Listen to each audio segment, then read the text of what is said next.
She put a pot on she hair and gone. Them a the first one out on the dam. Basket on she head, bucket in each hand. Hold up on she frock, I wanna she grandson. To the market, them a go. For the morning, the day is dawning. For cockcrow to give the villagers a warning.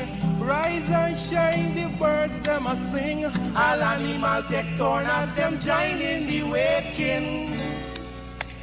Cockcrow, donkey, bray, horse and duck a quack. Cockcrow, donkey, bray, horse and duck a quack. Come and hear this story that tell the tale about life in the country.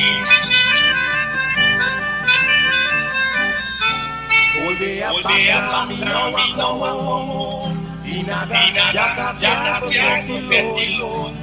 Cockly shy, Babo Bashola, running by Alexi and Roba. From the farm, them a home. So now go down up the river. So watch some folks are bathing in water. Fisherman, they catch them a bring. From a camel boat man, them start loading. Aymara, Kwakwari, Hail Baka Kuma, even Lokunani. Aymara, Kwakwari, Hail Baka Kuma, even Bangameri. Listen to this sweet story that tell the people about life in the country. Them she regular when the weekend come. Out in the yard, run. Some play catch, some making house from scratch. Two who come later, a grandma or grandpa. All a sit down just a wait. Moonlight so bright, it's just the right time to listen to story and to say a little nursery rhyme. Grandpa voice a echo in the night as he tells some people are dead right. Olaigan, Mungeza, Massa Kurma Burana, Sigo Watamoma. Olaigan, Mungeza, Massa Kurma Burana, Sigo Watamoma. Yeah, man, that's the true story that tell the people about life in the country, life in the country.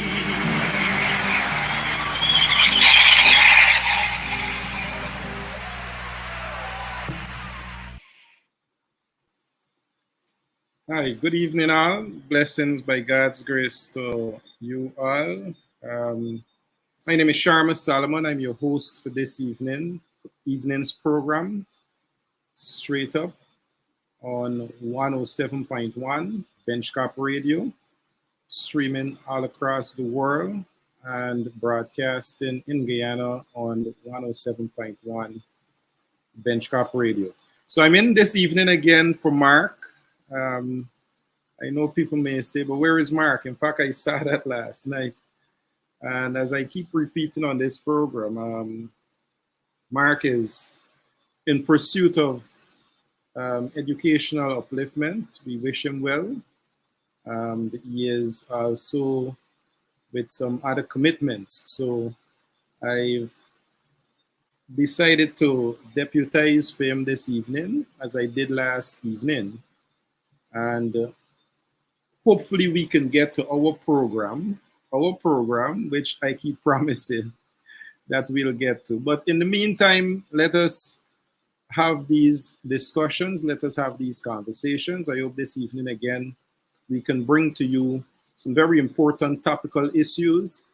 I want to say that this evening I wanted to get some persons on the program, including a few members of parliament and also a few activists that we could have extracted some information in terms of current affairs and some of the actual issues affecting many Guyanese.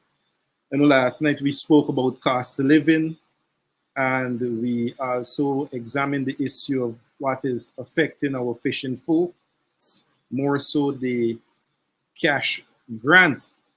Remember, this government is not dealing with cash transfers, which we would have preferred that now that Guyana is doing so prosperous and well, that people would have gotten some more planned resources coming their way. So last night we examined the issue of cost of living. This evening we will touch on cost of living. It's not going anywhere. In fact, I saw motorists across Guyana examining the actual arrangements in terms of a tank of gas now, which has moved from just about $9 to just about $13,000. So cost of living will always be on the tip of the tongues of the working man and woman in this country. Let us not forget that every minute things are getting exceedingly on the increasing end of things. So we cannot not mention that. So we will speak about some issues on cost of living. But like I did last night, and I intend to do this evening again, is without explaining the full agenda, and I am trying to look to see if we should see if we could get some views coming in from what is being said. All right, so I want to examine this issue of agriculture and our farming in Guyana, in Region 10, and to bring into contrast what was over the weekend past announced for our CARICOM brothers in Barbados, which is access. And we see that playing itself out even more in terms of what government's commitment in terms of giving to our brothers in having the CARICOM brothers and sisters given some coverage in terms of land and agriculture. And I'm watching your comments. I do agree. My role, as I said, it's once a week. However, in deputizing for Mark, I think nevertheless we can still entertain some very good conversation and discussions.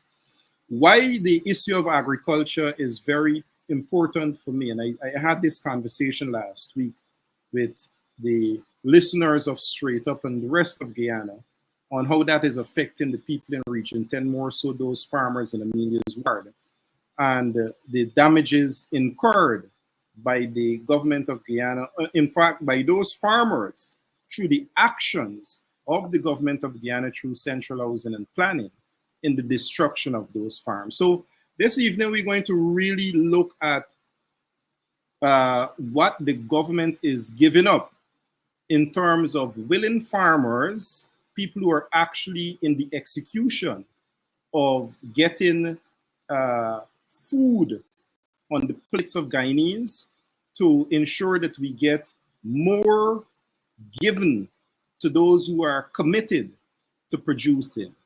And we'll take that conversation also back to where the Grow More, in fact, the Feed, House, Clothe Yourself program coming off of our independence campaign is really stemming to promote. So what did we see over the weekend? Or what we saw, over the weekend? We saw that the government is committing to give to our CARICOM brothers and sisters in Barbados lands, not only lands for agriculture in Guyana, but in essence, a commitment to promote and support the agriculture program in Barbados. So including today, you saw in the news, the government is sending over the first tranche of 15 shade houses. So we are building shade houses and sending to Barbados too. So don't think it's only in land that we are committing to give to Barbados. So in all of this agricultural support for Barbados, one of the things that you learn when you're doing international trade and international relations is a concept called reciprocity. And I think that becomes very, very important when we try to understand what arrangements we are seeing, based on government's commitment, the government of Guyana commitment in relation to support to the agriculture program on behalf of the government of Barbados. Where is that reciprocity?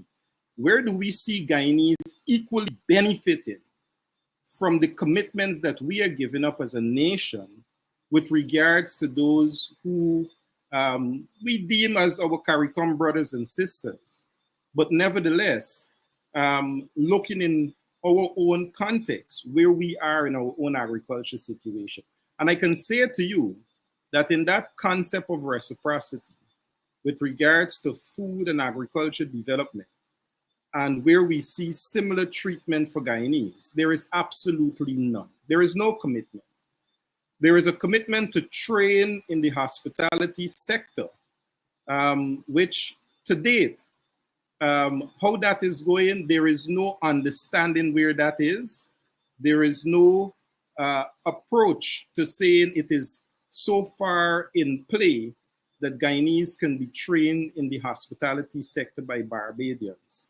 But what we have so far committed and already have started is an entire agriculture project and program, which is to give to Barbados X amount of land, prime lands, mind you, and also give support, technical and otherwise, to their agricultural development, which, as I said, it's okay, minus where is the concept of reciprocity with regards to what Guyana is going to benefit. But let me say where Guyana is losing and where Guyana is prepared to take that loss, especially with farmers that we see in Region 10. So I remember a couple months ago, and as I was explaining last week, when we had the brothers in Amelia's ward having their lands bulldozed and having their produce, actual produce on the ground, trees as tall as 15 and 14 feet, trees as old as 3 and 4 years old, some as old as 12 years old, are being bulldozed. What this government, in essence, is saying to those Guyanese, what we are saying to those brothers and sisters who put in so much work over the years to develop the same concept that the government is now last week touting, that we are able to be the breadbasket of the Caribbean. We're able to grow surplus food so that we can sell to the Caribbean. We can reduce our food importation bill by the amount of billions that we continue to import on. We knock down those farmers. We knock down their trees. We reduce their homes to rubbles. That's what we did. And now we're making pledge and commitment to farmers in a foreign land that we're going to give them support. We're going to give them resources. We're going to give them help. We're going to give them prime lands while you're knocking down lands and actual food from Guyanese farmers. Now, the argument could be simple, that the government is going to say, but these farmers were occupying land that they weren't legally entitled to occupy. What do you say to the willingness of the farmers? And I think that is the most important thing. And you know what we do on this program is we carry the conversation on, we get the perspective, we look at the solutions, and we look at the possible solutions as to how we can remedy these issues. What is the perspective? And this is the perspective I want you to hold on this. The willingness of those hundreds of farmers, some working in groups of 50, some have been on the land for 10, 12, 15, 20 years, growing food that they can give as part of their ability to give back to this community that imports so much, not only in Linden, but Guyana imports so much. We're going to take that willingness and say to those farmers, we have no regards for your willingness. We're going to bulldoze your food. We're not going to even say, even if we believe as a government that you're not occupying these lands legally, that willingness, and this is what I want you to understand, that willingness that you've demonstrated for decades, for years, that willingness through the commitment to produce and to farm, that willingness to say that you're willing to make sacrifices while others are not, to invest your own money, that willingness to be a farmer, we're going to completely disregard that willingness and we're going to bulldoze it and knock it down. We're not going to match that willingness with an understanding that say, even if we believe that you're not legally operating the way you should, we can match that willingness. We can see in you a farmer and we can give to you the resources that we're taking from you. So whether it is to say to those farmers, here are some of those prime lands that we're promising Barbadians. To say to those farmers, here is some compensation for the destruction that we have caused based on the bulldozing of your food. Here is the sort of support that you will need so that you can be better farmers. You know why? Because you've demonstrated the most fundamental thing in farming, which is a willingness to farm. The government is erasing all of that. All of that, and instead, we are focusing on ensuring others are given without understanding where is the reciprocity in that sort of commitment. So we are giving up without understanding what we are getting back while taking away from our own farmers who have demonstrated a committed willingness to show that they can produce food. Not only food so that they can be independent and earn, but food so that they can satisfy those two very important principles. Ensuring we have food security, surplus that we can become the breadbasket, and ensure that we can take away that food bill, that food importation bill that is causing not only Guyana, but CARICOM billions of dollars in food importation. That is what you have. So I just wanted to give you that perspective of where the government stands in matching that willingness of farmers over the past 2 months that we've seen the destruction in Region 10, that we've seen the destruction in many of the communities across Amelia's River. So what do we do with that? What do we as Guyanese do with that? What do we as farmers? And I'm speaking at, even though a position of knowing the issue, I speak of somebody who was personally affected by the issue, in that we too, 49 other young brothers and myself, have been farming in that area.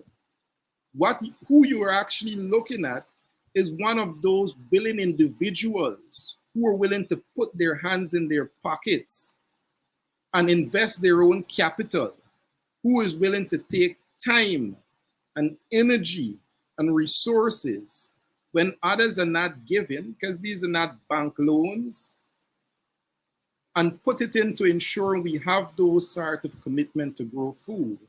The government is knocking that willingness down and instead investing that money into the Barbadian community and economy, into ensuring they bring Barbadian youths, because they're saying it's for young people, so that they can be part of the agriculture project and program in Guyana. And I think that should be an eye-opener to every Guyanese in terms of what are we getting in return and what we are prepared to give up, not only as a state, but in terms of what the People's Progressive Party understand as agriculture development in Guyana. So just that quick point I wanted to make in terms of where we stand as we see as farmers, as people who have invested money, how we feel in terms of the treatment by the government. I know farmers over the past week in Region 10, especially in the Milius Ward area, have made several approaches to the government. And this is not only those who are in the housing area that built homes and were destroyed by the government, but these are farmers, people who have planted food, people who got pineapple that bulldozer trucks are on and just bulldoze them. I know over the past few weeks, they've made several approaches in terms of having this matter looked at, in terms of ensuring that they are compensated appropriately, and they've been given some attention. But I want to warn on this particular program, those who were given assurances that they're now going to have the evaluation done on the destruction is in essence having the cart before the horse. What can you evaluate when bulldozers have already run through the farms and have the pineapples on the ground? How can an evaluator effectively give you compensation or cost analysis for damages done after the fact? They can't even see what it is that they were damaging. So I want to advise those who have been on that journey for the past 2 weeks to get some amount of redress on the issues affecting them, to not be deceived. That's the first thing we have to start from. Because there is a serious divide and rule. You know, pull some people aside, promise them, like they did the people in the housing area, have them sign to agreements and to documents, which in essence give up their entire rights to compensation, to proper access to the lands that they are on, and to also be able to have the sort of rates. You know, they're now giving these lands at $500,000. When they done bulldoze you from a land, they're going to put you somewhere else for $500,000. So the first thing is to say to people, do not be deceived. You have to be in your collective. You have to be able to understand that we're all affected by this. This is not just the people who are in the housing. This is not just those who are farming. This is everyone who for the past few years or decades have been in the Amelia's Ward area and were waiting patiently on lands and survey to work with them to have them have the access to these lands so that they can farm and live. I think that's your first position. Understand where you stand in numbers with strength and don't be divided. That's my first area of solution, because we saw before when you're separated, you're going to be deceived. You're going to sign documents that allow you to give up your rights to any sort of compensation for damages done, and to clearly understand what it is that housing will do with regards to having you live that dignified life that forced you to go and live where you are in the first place. You're not living there because it's a fashionable thing. You're living there because you need somewhere to live and to be dignified as Guyanese so that you can own and be able to own enough to give to your generation as inheritance and generational wealth, something that you can leave behind. That is why you went there to begin with. So those are the conditions, is what our conditions should be addressed. So I wanted to really bring this issue out this evening on not only those who are living, but in particular, those who are farming, those farmers, and just what the government is prepared to do to farmers in Guyana, as opposed to foreigners. And let us not forget that this is a track record of this government. And we saw it when I mentioned the issue a few weeks ago about migration. In fact, migrants and what we are prefer to do for migrants in Region 1 as opposed to Guyanese who've lived their entire life and are entitled to the patrimony of this state. So it's very important for us to appreciate that. I can go on the issue of agriculture and where it stands in Region 10, and I'll briefly touch on that before we move to the next item on the agenda of conversation. And the issue of agriculture in Region 10, I want to remind people, is that this is not a region that is unproductive. This is a region, and we saw only a few weeks ago DDL making an approach to re-engage one of the most dominant agricultural aspect of Region 10, which is milk production. We did that with Litco in the Moblissa area. So Region 10 understands not only agriculture from the issue of cash crops, but we understand agriculture from all angles, including beef production. And I say meat production, from small ruminants in goats and sheep, pigs. We did all of this in the Berbice River project, whether it was up in Ibini and Dalawa and Deville and Hururu. All of those communities at some point in time in the 70s, coming into the 80s, were part of a massive agricultural project, especially in the Berbice River.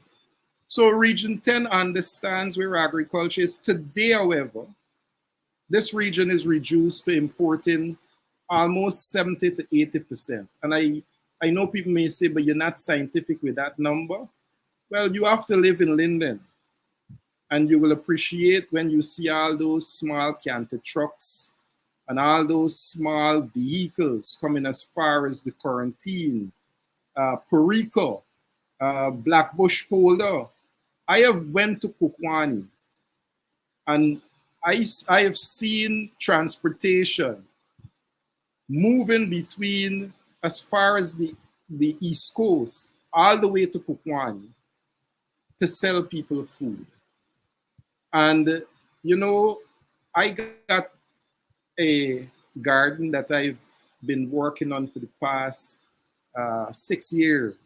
Sometimes I put it up on Facebook and I show people as an encouragement. I also have made the investment, as I said earlier, with some brothers into agriculture. So the easy thing to say to people is, but grow your own food. Wise enough it is. But I can say to you, it is the same sort of support you could do it, or in fact will need. Same way the government is giving it to the Barbadians in terms of that support, it is the same way that with support, you can produce affordable food. That is the thing. So it's not just producing food. It is being able to produce affordable food that you can consume and that you can make money from. That is what the issue of investment into producing your own food means. So please be aware, in Region 10, for those farmers, for those who are suffering, I've seen coconut farmers in Region 10 reduced to bare lands. Literally, Lands and Survey went around plucking coconut trees out of the ground from farmers. While we see the coconut industry over the past 2 weeks is a multi-billion-dollar industry of which this said government is asking people to get involved in. While in Amelia's ward, 2,000 coconut plants I am aware of, because that is what was on our farm, was bulldozed. Farmers who got thousands of pineapple and citrus had it bulldozed. So that is the point in relation to understanding the challenges of the efforts to grow your own food. And that brings us right into the point of cost of living, as I mentioned last evening. But with an understanding of cost of living from the perspective of these promised jobs, and also the cash grants that we're seeing sharing out. That's the address for cost of living. But from this perspective this evening is in destruction of farms and in destruction of food that could aid in the reduction of cost of living. This government is, without any consideration, taking people's farms apart. So I don't think we have much explaining to do except to see that, especially in Linden and Region 10, there is a clear agenda that for those who are producing food, we will keep you in a subjugated position, that he who feeds you controls you. Because if there is an extended weekend, if there is an extended period, if there is a crisis of flooding on the East Coast, the first to suffer are those regions, including Linden, that don't produce their own food. So how does that affect cost of living? It means then you'll pay twice as much as we've already started to experience for food on our tables. We are paying for an increase in every single commodity in the market. Every single commodity, every single produce, every single item is on the increase. And here is the government not matching the willingness of farmers in Amelia's ward, but without reciprocity in terms of our agricultural commitment to Barbados.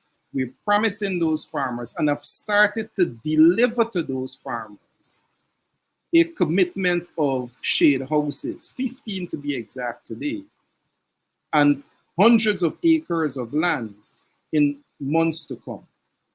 While in Guyana, to address the issue of cost of living, you're not matching that willingness. Instead, you're bulldozing farms.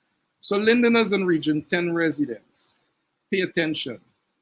Pay attention that what is actually happening is not by accident. There is no mistake in the action of the government. It is deliberate. It is deliberate so that you cannot have affordable food and you have to continue to live at the mercies of those of he who feeds you, own you. And to that, you have to pay excessively for the sort of food so that you can put on the plates and tables of your families.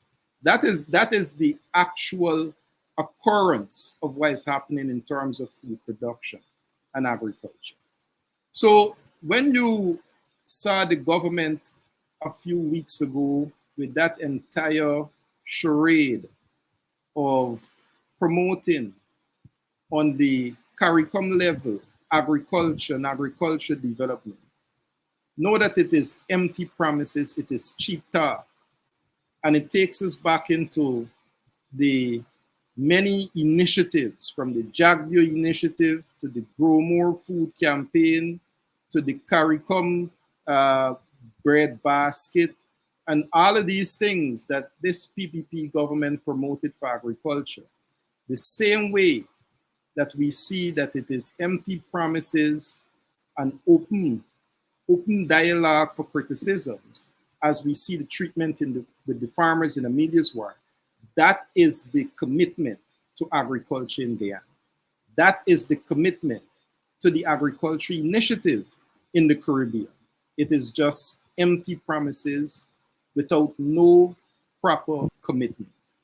So we have to appreciate that for the working man and woman who are mostly farmers, who are people who till the soil, who go to the land, who try to earn to feed their families, that they will not be able to get this sort of benefit, or benefits in fact, of resources given by the state for their development.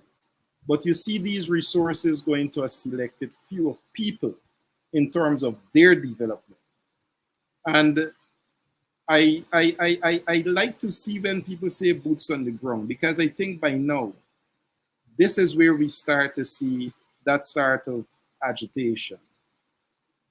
You look around the world, whether it's Sri Lanka, whether it is some of the sub-Saharan states in Africa, whether it's even some of those nations in Europe, people are taken to the streets because of this simple bread and butter issue. And I'm talking Italy, Spain, all across the world. Guyanese, we cannot sit down hungry in our homes. We cannot sit down silent while we see our families go hungry.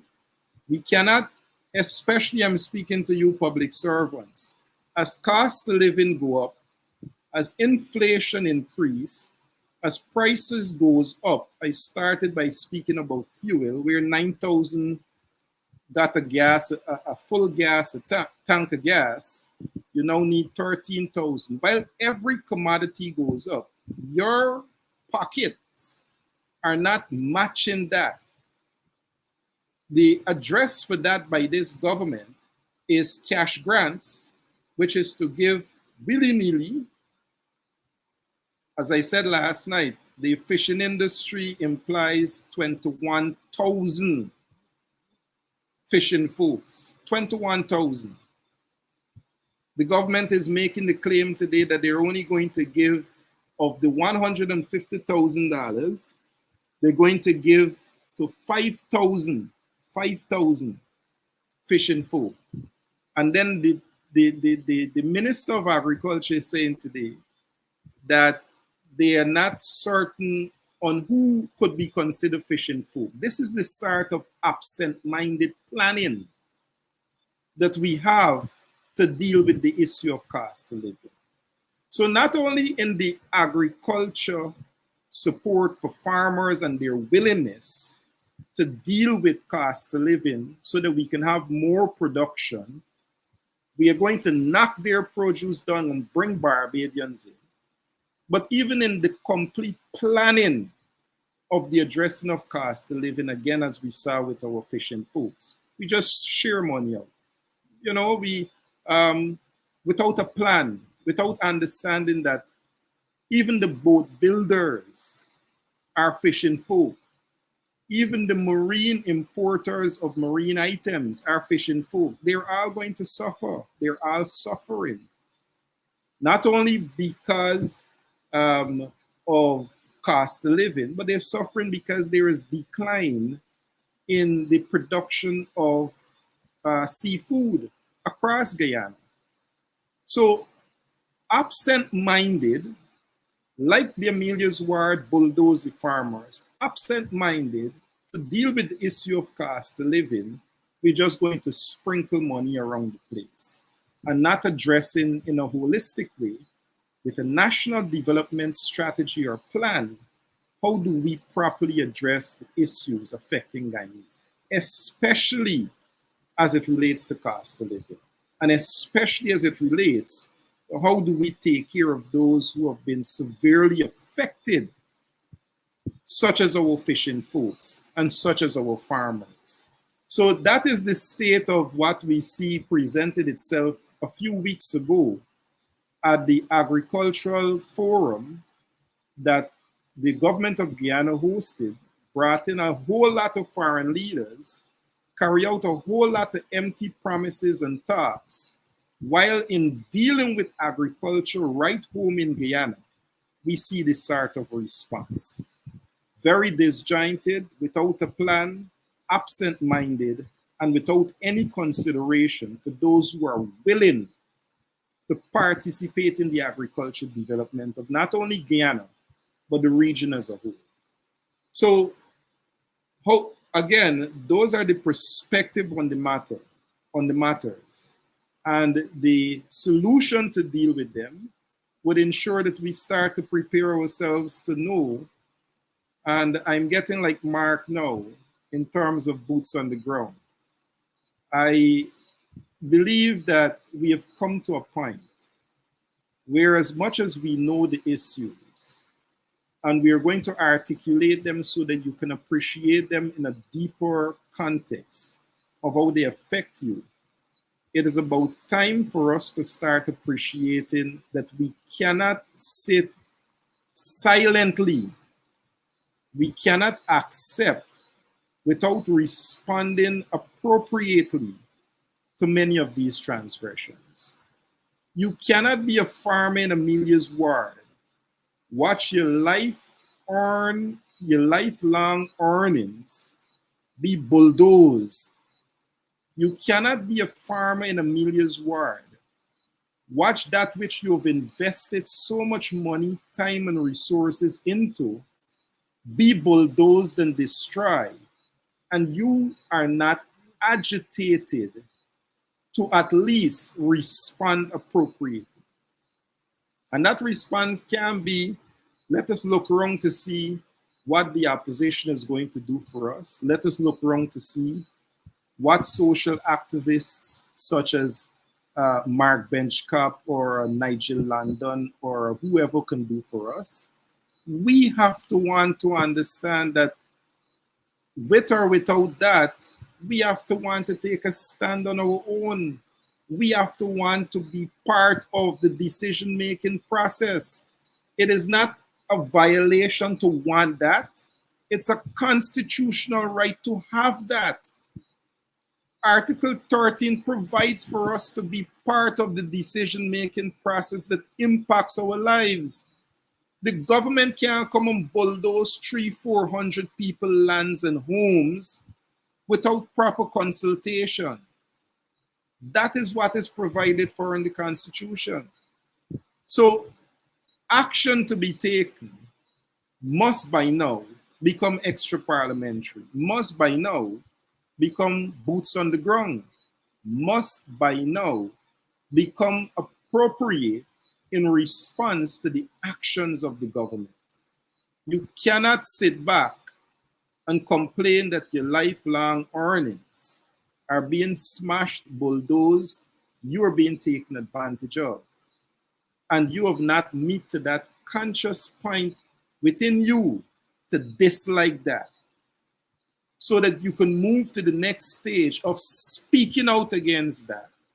And by now, we should be at that third stage of taking some sort of action against that sort of destructive behavior and inconsideration by the government with regards to how they're treating our farmers, but instead will look to other shores without reciprocity, without any understanding of where Guyana is going to benefit. How can you as a farmer, how can you as a Guyanese not understand that sort of disrespect, that you are willing, you're able, you're committed, and you have no partner to match that commitment and willingness in a government? They're going to not only disregard that willingness, they're going to destroy it while going somewhere else, far away, to say to people without understanding what they're going to get from the state of Barbados, without any commitment or understanding what they're getting in return. Just give it away. Prefab house we're going to give them. Lands we're going to give them. Training we're going to give them. Money we're going to give them. Anything to do with their agricultural development, we've started to and we will give them. But Guyanese right home here, with that willingness, you're not only going to not give them, we're going to destroy what they have. And then complain about cost of living, and then complain about not having food security. That's the state of what we're in with this government. That is the sort of mentality. And somebody is going to come to justify that. As if we're going to be gaslighted without understanding what we are seeing before our own eyes is not in the best interest of Guyanese. It is not in the best interest of Guyana. And if by now we can't come to that conscious understanding that the actions must be equally matched, then we're in for a serious state of oppressive behavior and conduct by the state to oppress you as Linden is being oppressed into buying food. So for Lindeners in Region 10, understand the context. You don't have an agricultural budget in Region 10 yet. Region 6, Region 5, Region 3, Region 2, all got agricultural budgets. You don't have that. So you don't have the state taking out of the national, for example, this $500 billion budget and give to you so that you can do agricultural development, understanding how do you provide food security for your community. You don't have that. They did not even provide that for regions, but they're providing that for a foreign nation. And not with the understanding that the production, again, reciprocity, not understanding that the production that is going to be produced by those who are going to come here and get free lands and free support for agricultural development will benefit the state of Guyana. Obviously not. That's the thinking. So for us to sit down, for us to be quiet, for us to not even find it something to dislike in our own consciousness, is for us to sit down and accept that oppression of not being able to produce your own food, of being in a position where he who feeds you controls you, of being in a situation where you have to spend excessively for food and have no food security, of being in a position where you're unable to deal with the high cost to live in. You're going to sit down and accept that. That is what we have actually come to appreciate. And then the government is going to say, but we're promising jobs. You know, I saw an interesting conversation this evening where a guy is asking, what are these jobs? To date, nobody can say what these temporary $40,000 jobs are going to be. You imagine that? And that is the answer to address cost of living. While a farmer is not going to look for temporary jobs from Amelia's ward, is not going to make only 40,000 on a one-off situation, but is going to be independent with dignity to provide for himself and family. You're going to take that away. And you're going to give them temporary jobs that you can't to date say what those jobs are. And you know, I put my local gaff into this. I bet beaten that those jobs are going to be D&I work. Again, not taking away anything from people who do those work. But nothing novel, nothing innovative, nothing to say it is an expansion of some new sector. It's going to be those same jobs that you would have gotten anyhow twice a year during the May-June rainy season and during the Christmas period. As farmer chairman of the region, I know when these jobs go. It's been an age-old situation. That's why to date, nobody can say what these jobs are going to be because they don't want to disappoint you. They don't want to sound repetitive as though that they can't create. So you're going to get the same thing before. So that's how they're dealing with the issue of cost of living. Not allowing independence of farmers to develop, Guyanese farmers to match their willingness. They're going to now give you temporary work. Take all of that dignity away from you. Temporary $40,000 work. And then when they realize that that cannot match the amount of needs, they're going to then share money out. They're going to call 200 Lindeners, mostly friends and families. They're going to call them and they're going to give them $250,000 to do some sort of business. People are so desperate that they're going to see 250,000 in all of its glory.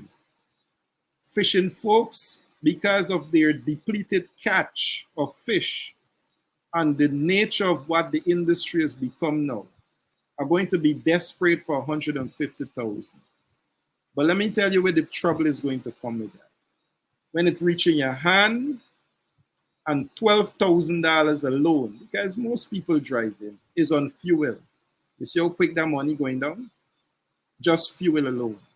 We ain't talk food yet.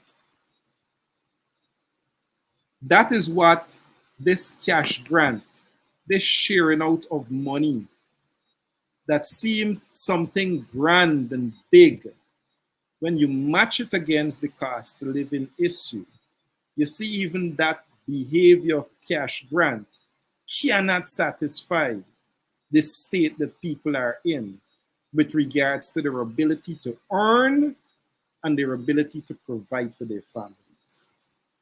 Completely cannot match people's ability to do any of those things. So I recognize that I spent this entire program speaking on the issue of what is happening with our farmers and how they are treated, and the government's unwillingness to match their willingness to be farmers and to produce in line with government's own requests so that we can have food security and so that we can bring down that food importation bill that amounts to billions of dollars. Farmers are not having that willingness from the state to match their willingness, even if the state is claiming, the People's Progressive Party is claiming, that they're violating lands that they have no documentation to. That's the least. 83,000 square miles, 216,000 square kilometers. We're finding land for Barbadians. Then for that willingness, we can find lands for those farmers who have demonstrated their ability and willingness to grow food. So on that level, I don't think you can escape any conversation on the hypocrisy of the government in terms of how they're prepared to treat not only farmers, but Guyanese in general, in terms of ensuring that we can deal with the issue of cost of living. And on the issue of cost of living itself, on that level of hypocrisy to produce what you're asking Guyanese, to deal with cost of living, your address to cost of living is a very piecemeal way of temporary unknown jobs. Well, I know. I just tell you, I'll bet in B-time what those jobs are going to be. And also the Oprah Winfrey theory of distribution of cash, which is you want a 150, you want a 250, you want a $2, you want a $3, without properly planning as to how this is going to impact people's ability to deal with the challenges that are affecting them every single day as commodities continue to skyrocket in terms of their ability to deal with the issue of cost of living. So again, like I said, spend the entire program unavoidable. We did not get to some of the issues. I know some people are saying, you know, we need new perspective on the conversation, but because of the perspective of being a Lindoner, a Region 10 resident, an affected farmer myself, someone who lives in Amelia's Ward and farms in Amelia's Ward. Like I said, to see the treatment of the government towards those willing farmers and the hypocrisy in terms of their ability to treat foreign farmers with no reciprocity, understanding what they're getting in return as opposed to their own farmers. I just find that not only disturbing, but unacceptable to the point that it should and must be challenged. I know people are saying file an injunction, go to the courts. And I said that those are our three options that we must keep on the table all the time. The judicial option, which is, yes, you can take that. The parliamentary option, which we see that the government is making a mockery of in terms of those subcommittees, parliament itself. And now we see with the establishment of those constitutional commissions. Or you can take extra parliamentary action, which is a constitutional right for you to be able to assemble, mobilize, organize, and to put boots on the ground. So let me end this program this evening by saying to you, as we reflect on the treatment of Guyanese, and I say Guyanese in general, because what we have made Guyanese to become, in essence, we're treating them as though they're mandicans, you know, people who will share out and make them into beggars. We're going to reduce you to a point where you are so desperate that we can even sell you hopelessness. And the example in that is in those jobs that they're promising. You're hopeful to earn and work. And the hopelessness that they are selling you is that you don't even know what it is that you're going to be doing. But you're just so desperate because of the times that you're prepared to do that. So thank you for having the program this evening. Again, I said that you can go on this matter, but it's just an opportunity to show where we're being reduced in terms of our ability to live dignified as Guyanese. So thanks for having me on. Mark is going to be back with you on your regular programming soon. And I too will be promoting that program that we so promised you for quite some time. So thanks. Have a blessed, pleasant rest of the evening. God bless you. Stay. Hello, this is attorney Shellen Washington, owner and founder of the Washington Law Firm, located at 455 Utica Avenue in Brooklyn, New York. We're specialized in medical malpractice, personal injuries, matrimonial law, and landlord and tenant. If you're in need of legal representation, please give us a call today. The number to call is 718-877-3100. Consultation is free at no cost to you. So call us today to see if we can be of any assistance to your legal needs. Again, the phone number to call us is 718-877-3100.